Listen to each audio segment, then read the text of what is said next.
आज हम लोग सीखेंगे क्लास 9 चैप्टर 4 मैथ्स एक्सरसाइज 4.2 यानी दो चरों वाले रैखिक समीकरण के हल ज्ञात करना। To find solution of a linear equation of two variable. रैखिक समीकरण यानी लीनियर इक्वेशन यानी एक लाइन वाली इक्वेशन। लीनियर इक्वेशन यानी रैखिक समीकरण के हल कैसे ज्ञात करेंगे देखो समझाता हूँ। एक एग्जांपल लेते हैं। देखो यहाँ पर जैसे ये एक रैखिक समीकरण,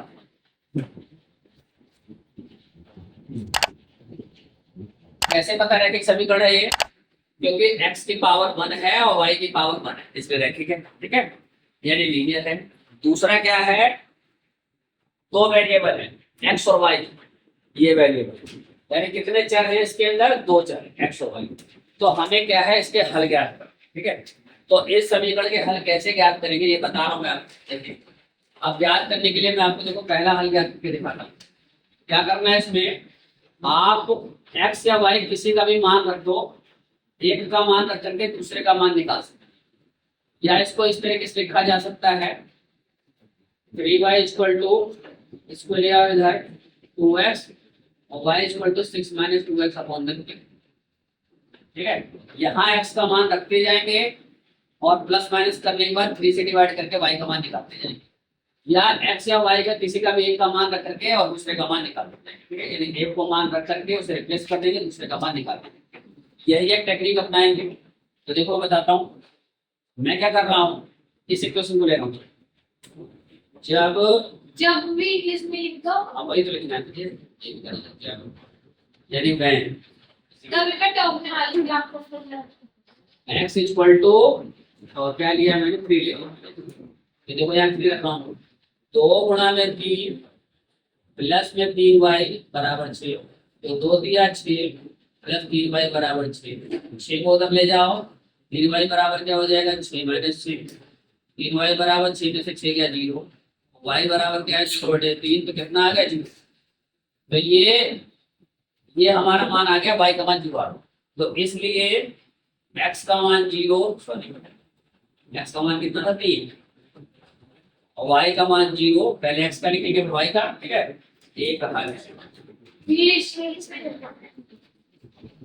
समीकरण का हल है, यानी 0 is a solution of this।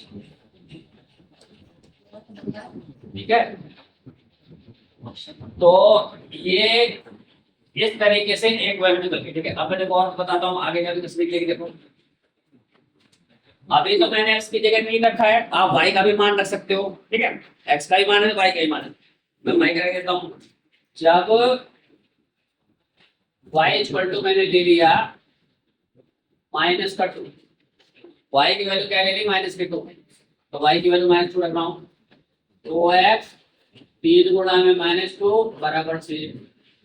2x 3 दूनी 6 बराबर 6 उधर ले जाओ। 2x 6 इधर आके प्लस का 6 हो गया। 2x 6 और 6 कितना हो गया, 12 हो गया। ठीक है, और x इक्वल टू क्या हो गया हमारा, 12 अपॉन में 2। दूसरे 12 कट जाएगा 6। तो x की वैल्यू कितनी आ गई 6। ठीक है, तो ये क्या हो गया हमारा, x बराबर 6 आ गया। y का मान मैंने क्या रखा था, -2। तो उस तरीके से लिखेंगे, पहले x का लिखेंगे 6, y का -2। ठीक है, एक हल है।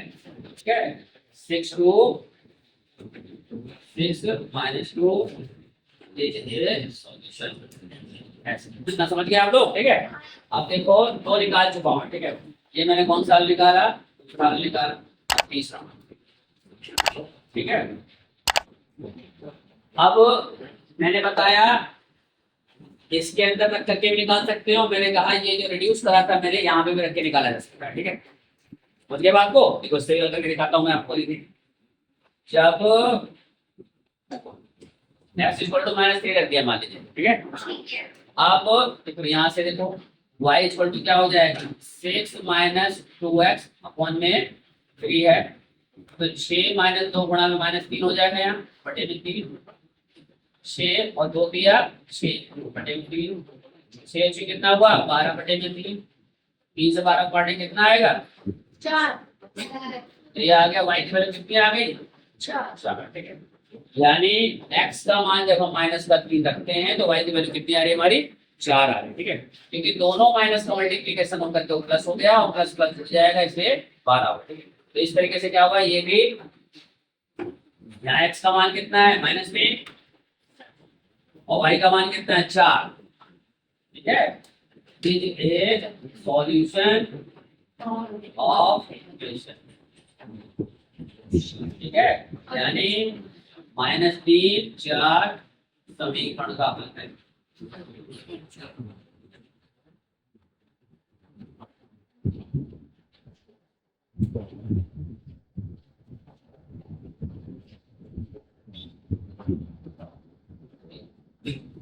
तो मुझे उम्मीद है आपको समझ में आया होगा इस तरीके से आप किसी भी x या y की वैल्यू रख करके आप दूसरे का मान निकाल सकते हैं। ठीक है